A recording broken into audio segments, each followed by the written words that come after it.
আসসালামু আলাইকুম। সবার কি অবস্থা, কেমন আছেন? ভাই, বাংলাদেশ জিম্বাবুয়ে খেলা চলতেছে, বুঝছেন? খেলা চলতেছে, ওখানে জিম্বাবুয়ের প্লেয়ারদেরকে খেলার মধ্যে এদেরকে বুয়া বুয়া বলে স্লোগান দিতেছেন আপনারা। আপনাদের সমস্যা কি ভাই? এরা এরা হইছে আমাদের দেশের মেহমান। মেহমানকে সম্মান করো তোমরা। এদেরকে আপনারা আবার বুয়া বুয়া বলে স্লোগান দিতেছেন কেন? বুয়া বুয়া স্লোগান, এটা কোন সমস্যা ভাই? আপনারা এটা স্লোগান দেওয়াতে এটা ঠিক না। মেহমানের সাথে মেহমানের মতো আচরণ করেন। এটা আপনারা স্টেডিয়ামে যেয়ে গ্যালারিতে বসে এভাবে বুয়া বুয়া বলে স্লোগান দিয়েন না, বুঝছেন? এটা বুয়া বুয়া স্লোগান, এটা আপনারা সাকিব আল হাসানরে দিতেছেন, এর আগে তিশা মুস্তাকেরে দিতেছেন। মানে আপনারা কি পাগল হয়ে গেছেন ভাই? মেহমানের সাথে কিভাবে আচরণ করতে হবে এটা আপনারা জানেন না? মানে কিছু অনেক ফালতু লোক আছে যারা ওখানে স্টেডিয়ামে যায়, গ্যালারিতে যায় এইসব ফাইজলামি করার জন্য, বুঝছেন?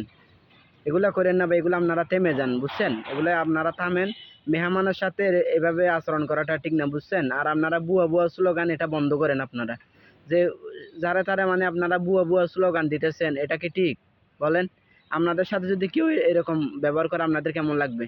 তো এই জন্য যেই হোক, যারা তারা আপনারা বুয়া বুয়া স্লোগান দিয়েন না কাউরে, বুঝছেন? এগুলো খুব অপমানজনক ভাই, এগুলো করেন না।